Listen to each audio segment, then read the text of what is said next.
Hello dear He's and Cheese, and welcome back. We will be looking at upgrading the NT4 machine with we'll be looking at doing a few minor upgrades on the NT4 machine. Specifically, we have this floppy drive emulator, some more memory and a sound card. Integrated audio of this motherboard is kind of bad, but the others are for more important things. It only has 128 megabytes of memory at the moment. It's a little bit slow, so hopefully it will speed it up. And the floppy drive emulator is for, I don't have any working disks and I want to update the BIOS to the latest version because the BIOS on this is quite out of date and I want to put this pair of Pentium 3 Xeons in there, get it up to its sort of maximum performance. Right, I think we're going to start by doing one of the easier things, and that's installing the memory. As you can see by the couple extra chips on the bottom, I think that this is one of these. It says it's memory, synchronized memory, so I think it's buffered? I'm not sure, and this isn't. So this does actually work in the machine. I bought 3 sticks hoping that it would all work together, but it doesn't, whatever. So we will put these in and it should work. I've got 3 of these, they're quite large memory modules. 128 megs of each, so that will bring up to 384, I believe.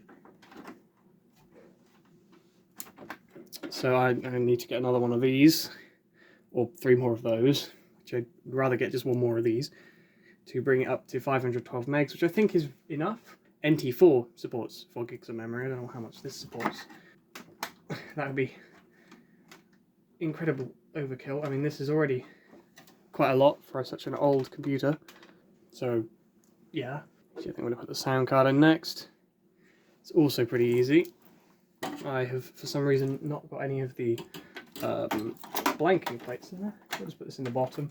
Hope I don't have a resource conflict. I've had to mess around with those a few times in the past. And the sound card's a bit... well, it's not very period accurate, but I just want something that works. So, Soundbuster Live. And yeah, I was given one of these, they're really useful. Right, and I think the final thing is the emulator. Now this thing actually has an OLED on it, which is really cool. It's gonna mean my computer has a screen on the front. Yeah, like the old HP Kayak systems, and I think the PS2 Model 95. Man, I want one of those PS2 Model 95s. But yeah, let's go around the front and put this thing in. Right, now this is a bit of a pain to get off. I gotta rip it. Jesus, this is way harder than I thought it would be. And yeah, and of course, because I got the custom front panel with the LED and the reset button, the cable's going to disconnect, which is fun. Alright, and here we go.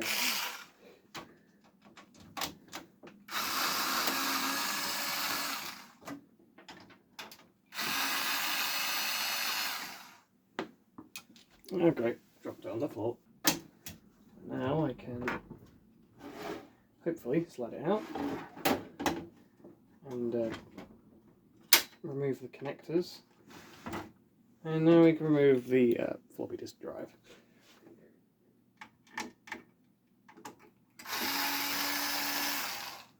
Right, and we should just be able to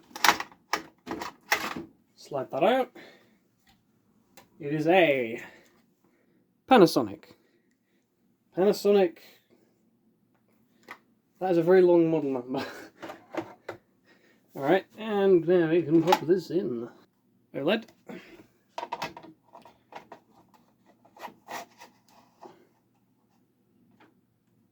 Pretty cool. And there's a spider on my wrist. Actually, I won't bore you with this. Yeah, whatever. Alright, now I guess we can put it back in. If I can get it unstuck. Yeah. Alright, yeah. Pin 1's over there.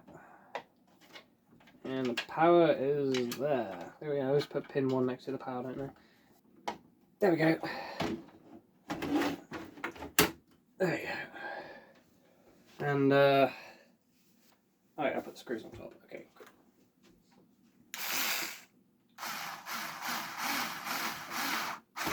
Try not to cross thread them, because that would not be great.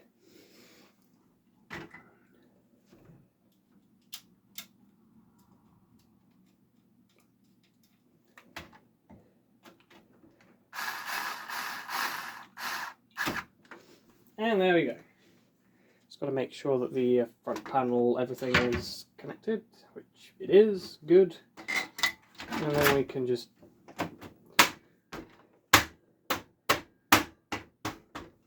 slap it back on, and there we have our emulator. Very cool.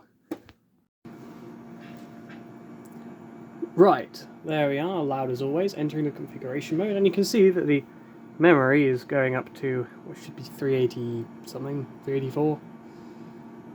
Yep, 384. Entering configuration mode. Forgot this took a while.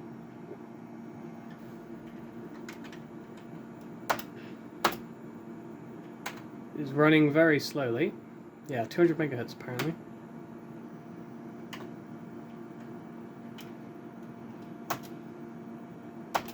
It'll ask me to change this. Right, we got the machine up and running, and yeah, first time we had some problems, so the case is off the machine again. Yeah, we had an IRQ conflict with the sound card, so I moved it to the slot just above and that works, so yeah. There we go. No sound, but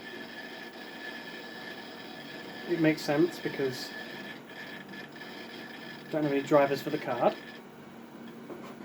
But if we go into Task Manager, total 390k, which is 384 megs. So yeah, all right. Let's install the drivers for the sound card and get some sound on this thing. I've just got this quality burnt disc.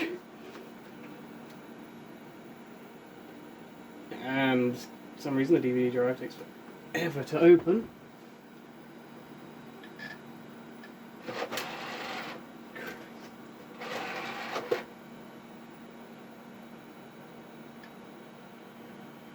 Now it should read, but I don't know if it will.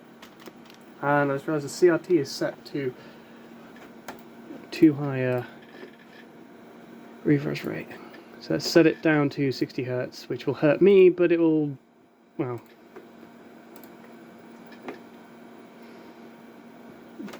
that's much better. It should be in there. Yep.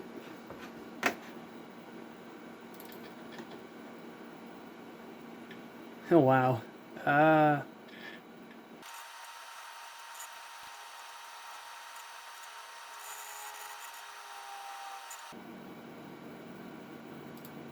Okay. Hopefully this should work. It says this was the NT4 driver.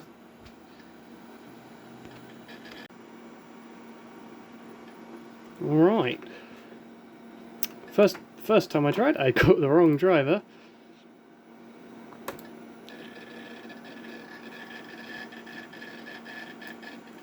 Oh, let me actually plug in the card. Never mind, I can't see it.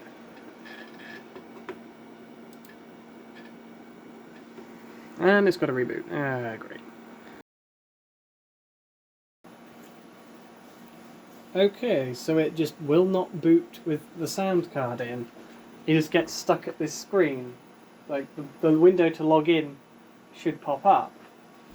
But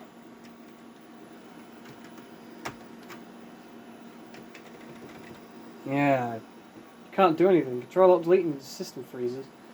And you've got to hard power it down. And there it is, booting just fine. Without the sound card in. How useful. If only I could plug the sound card in after it booted. Unfortunately, I can't do that. It cannot find a card on my system because it won't boot when the card is in the system. I don't know why, but it just won't.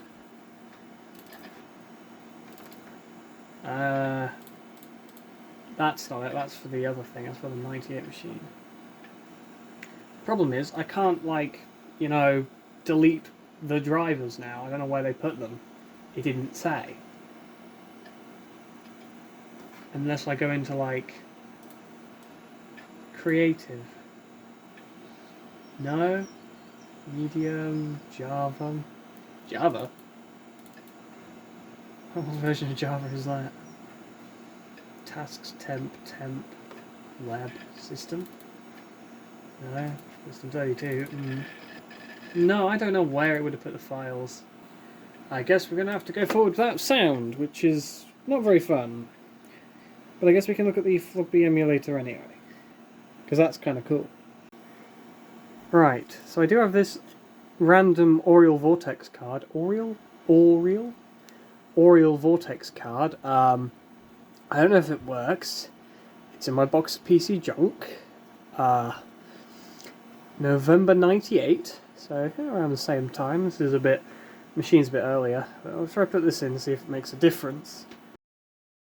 Alright, brilliant. So it doesn't matter what sound card I seem to put in, it doesn't boot with one in. Okay, I guess we're not having sound on this thing. It does have built-in audio, but it sounds like this.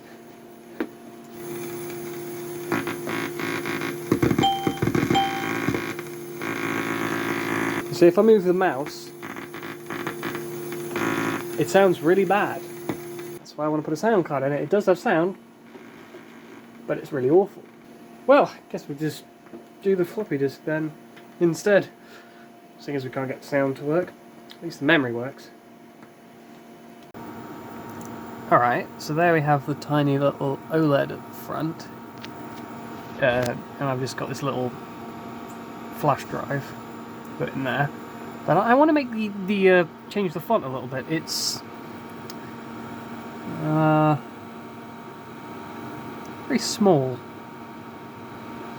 I mean, it looks cool if I put this in there. You can see that it goes to... Alright, now watch this little bit of magic.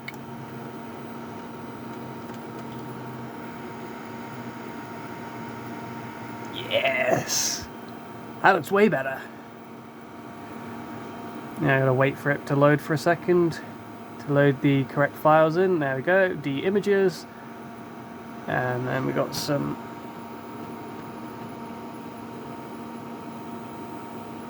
yeah, cool. That looks so cool, that does. Alright, we got that installed at least. Very cool. So the flash drive is inserted and it comes up on the computer as a floppy disk, which is great. So we can just browse things like some of the random images that are in there. Like this one, it's a classic. This one I did in Windows 2. Yeah, Windows 2. It's not perfect, but whatever. And there's just a bunch of other stuff. Classic Arches background. Whatever. So yeah, it works pretty well. I'll be able to use that to hopefully get the BIOS update files, installation, media or whatever onto the system, so then we can put in those two new CPUs. Pretty cool bit of tech those on Floppy emulator. Well, I guess that's really all we can do for now, until next time when we try and update the BIOS on this board. Hopefully that will fix the sound issue, but I'm not 100% sure. So we've got the memory, we've upgraded that to 384 megabytes. Put another 128 meg stick in there at some point to get it up to 512, that'd be good. We've got the floppy drive emulator in there, that works, that's good, that's all configured. Only thing we can't get working is the sound card, which is a little bit annoying at the moment, but hopefully a BIOS update will fix that, or find out whatever's wrong with NT4 and fix it that way. Yeah, I guess that's it for now then. I'll see you in the next one.